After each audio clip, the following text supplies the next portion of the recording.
आज के इस वीडियो में बातें हो रही हैं जागन्नाथ मंदिर समूह में जागन्नाथ मंदिर में छुपे कलयुग के अंत के रहस्य की। इससे पहले कि मैं उस रहस्य की बात करूं, पहले समझते हैं युग क्या होते हैं। एक चतुर्युगी जो चारों युगों का एक समूह है, वो 4,32,000 वर्ष का घटित होता है।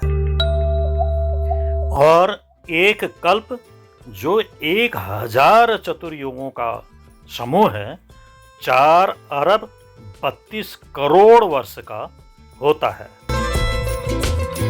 वर्तमान में वाराह कल्प चल रहा है जो 51वां कल्प है। 28वें चतुर्युगी में कलयुग का 4,32,000 वर्ष का पहला चरण चल रहा है।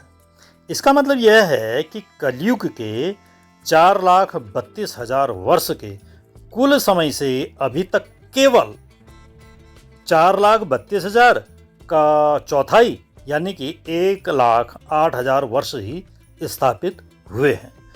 अभी 3,24,000 वर्ष इसके शेष हैं। हमारे हिंदू धर्म के अनुसार कलयुग 4 युगों में से अंतिम युग है।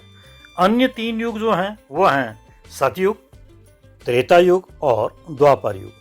कलयुग की शुरुआत 3102 ईसा पूर्व में हुई थी और कलयुग का अंत कब होगा यह एक विवादास्पद विषय है, लेकिन पुराणों के अनुसार यह 4,32,000 वर्ष की अवधि के बाद समाप्त। हमारे कुमाऊं में काफ़ी देव मंदिर ऐसे हैं जो इस कलयुग की समाप्ति का या इस कलयुग का रहस्य अपने आप में समेटे हुए हैं। उन्हीं में से एक है अल्मोड़ा शहर से 35 किलोमीटर दूर अल्मोड़ा पिथौरागढ़ हाईवे में स्थित आरतोला से अलग अंदर की ओर जागेश्वर मंदिर समूह, जहां जागन्नाथ मंदिर के अंदर इस कलयुग के अंत का रहस्य छिपा हुआ है। इस रहस्य में से पर्दा उठा रहे हैं मंदिर के पुजारी श्री खीमानंद भट्ट जी। प्रणाम। मंदिर के बारे में आप मेरे सब्सक्राइबर्स को बता देंगे। और यहाँ पर राजा हैं दीपचंद और पवनचंद, जिनके हाथ में दीपक। जिनके हाथ में दीपक है वो कौन है? वो दीपचंद है। वो दीपचंद। और प्रतिक्रिया सूप जो खड़े हुए हैं वो पवनचंद है। पवनचंद ये यहाँ के राजा रहे। दीपचंद की ये कहानी है कि दीपक पहले शिव के यहाँ पर हुआ करता था। अच्छा। और एक साल में तिल के दाने के बराबर नीचे आ रहा है।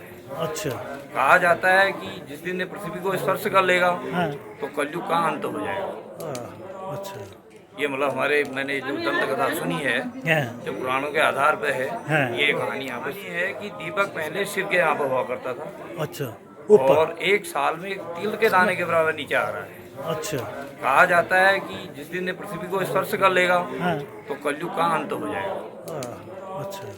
ये मतलब मैंने जो दंत कथा सुनी है जो पुराणों के आधार पर है। तो जब हम मंदिर के अंदर प्रवेश करते हैं और गर्भगृह में पहुंचते हैं तो वहाँ पर जो अर्धनारीश्वर रूप में शिवलिंग हैं, उनके पीछे हम देखते हैं कि 2 मूर्तियाँ वहाँ पर हैं।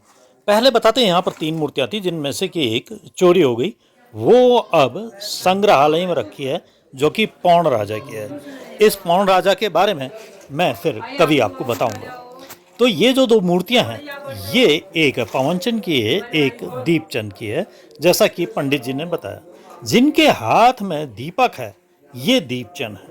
तो कहा जाता है कि बहुत पहले ये दिया इनके सिर के पास हुआ करता था। धीरे धीरे होते होते ये अब इनकी छाती तक पहुंच चुका है। अब जब ये दीपक इनकी छाती से नीचे जमीन को छू जाएगा तो बताते हैं उस दिन कलयुग का अंत हो जाएगा। तो ये है, यहाँ पर छिपा है ये कलयुग के अंत के समय का, और ये गणना छिपी है कलयुग के अंत समय को आने की। वीडियो मैं यहीं पर समाप्त करता हूँ। मिलता हूँ अब आपको अपने अगले वीडियो में। तब तक के लिए आपको गजेंद्र सिंह डसीला का प्यार भरा नमस्कार।